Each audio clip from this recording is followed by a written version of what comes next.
Nagsisimula ka rin ba ngayon sa music industry? Isa ka rin ba sa mga bagong artist na medyo nag-hesitate pa kung i-release ba yung mga kanta na pinagpaguran at pinagpuyatan mo? Yung tipong nandun yung takot na papato kaya to pag pinakinggan nila? Or baka deadmahin lang ng mga tao? Sayang naman yung effort ko. Makinig ka kapatid. Hindi ako pro pagdating sa music. And definitely, hindi ako nang mamagaling dito. Pero may gusto akong i-share sa'yo.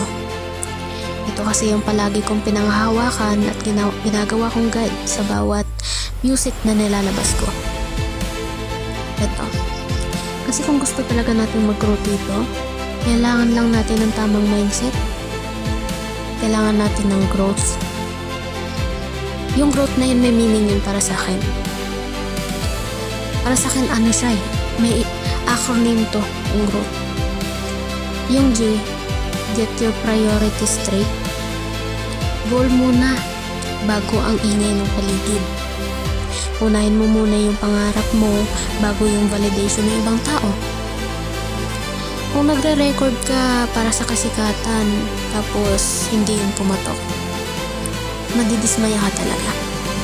Pero kung ginagawa mo yun dahil masaya ka at mahal mo yung music, ibang usapan na yun. R, rebound from every setback. Hindi naman lahat ng kanta natin nagiging instant hit agad. And that's totally fine. Race after failure. Pag na-fall ang isang kanta, okay lang. Gawa ulit. Doon tayo natututo, di ba? Oh, outgrow your old mindset. Open your mind. Baguhin natin yung takot natin at gawin nating excitement. Huwag yung ikukulong mo yung sarili mo sa isang box lang. Try new sounds. Explore new style. At huwag matakot na matuto sa iba. W, withstand the daily grind.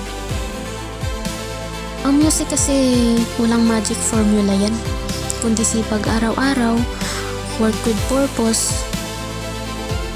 Kapatid, enjoyin mo lang yung bawat puyat, bawat record at pagsusulat.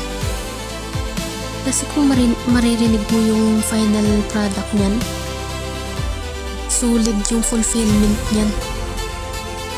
Oo, niwala ka sa akin. Seryoso yan. Punta tayo sa T. Ito yung pinaka-favorite ko. Take time to build. Huwag pa magmadali. Chill ka lang. Kumbaga, trust the process. Lahat ng magagandang bagay nangangailangan ng oras para mabuo, di ba? So, ganun din gawin mo sa sarili mo. Bigyan mo ng time ang sarili mo na maging magaling, o sabihin natin, bigyan mo yung sarili mo ng time para mas matuto ka pa, para mas mahasa ka pa. Oo.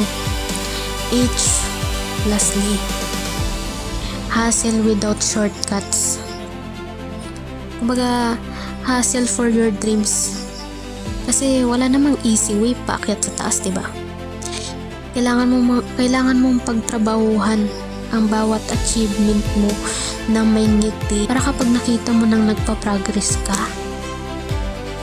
Seryoso, bro.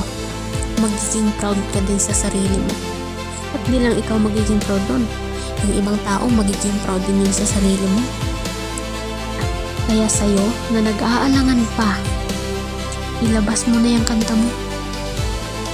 Huwag mong itago ang talento mo dahil lang natatakot ka at dahil lang natatakot kang i-bash at i-judge ng ibang tao. Nako, i-publish mo na yan.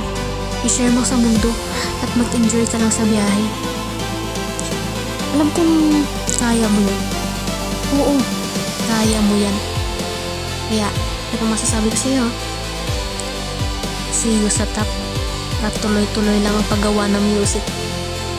Tandaan mo, growth with your dreams. Yun lang. God bless. Mad sa love.